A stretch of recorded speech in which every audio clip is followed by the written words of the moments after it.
ආශිර්වාදමත් දවසක්. අද දවසෙත් අපි දෙවියන් වහන්සේගේ වචනේ බලන්න යනවා. ඔබට දෙවියන් වහන්සේගේ වචනේ කොච්චර යහපත්ද? බයිබලයේ පවසනවා ගීතාවල 119 105 උන්වහන්සේගේ වචනය අපගේ පාදයන්ට පහනක් අපේ මාවතට එළියක්. වචනේ තමයි අපේ පාදයන්ට පහනක් අපේ මාවතට එළියක් ගෙන දෙන්නේ. ඒ වගේම ගීතාවල 119 130 පවසනවා දෙවියන් වහන්සේගේ වචනය එළිදරව් වීමෙන් අපිට ආලෝකය ලැබෙනවා කියලා.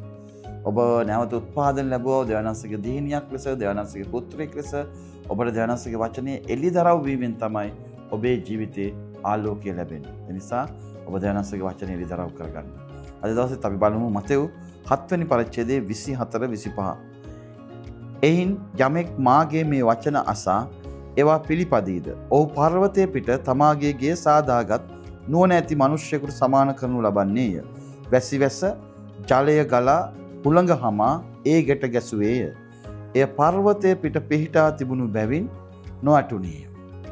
ඔබ වචනය අසා පිළිපදින විට ඔබට කුණාටු වෙන විට ජීවිතයට කුණාටු වෙන විට ඔබට සිනාසෙන්න පුළුවන්. කුණාටු වෙන විට ඔබට සිනාසෙන්න පුළුවන් වචනය අසා පිළිපදින විට.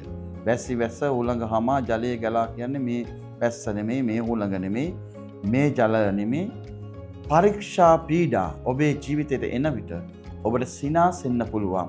ඔබ වචනය අසා පිළිපදින කෙනෙක් වුණොත්. ඔබ අසන වචනය තුල ජීවත් වෙන්න. ඔබ දෙවියන් වහන්සේගේ දිහිණියෙක්, ඔබ දෙවියන් වහන්සේගේ පුත්‍රයෙක්. ඒ නිසා ඔබ අසන වචනය තුල ජීවත් වෙන්න පටන් ගන්න. එතකොට තමයි ඔබට ආශිර්වාද ලබන්නත් පුළුවන්. එතකොට තමයි ඔබට ජයග්‍රාහීකව ජීවත් වෙන්නත් පුළුවන්. එතකොට තමයි ඔබේ ජීවිතේ කුණාටු එන විට, පරීක්ෂා පීඩා එන විට ඔබට සිනාසෙන්න පුළුවන්. මොකද ඔබේ ආත්මික නිවස ඔබ ගොඩනගාගෙන තිබෙන්නේ දෙවියන් වහන්සේගේ වචනේ මතයි. හැඟීම් මත නෙමෙයි, පෙනෙන දේ මත නෙමෙයි, දැනෙන දේ මත නෙමෙයි, දෙවියන් වහන්සේගේ වචනේ මත.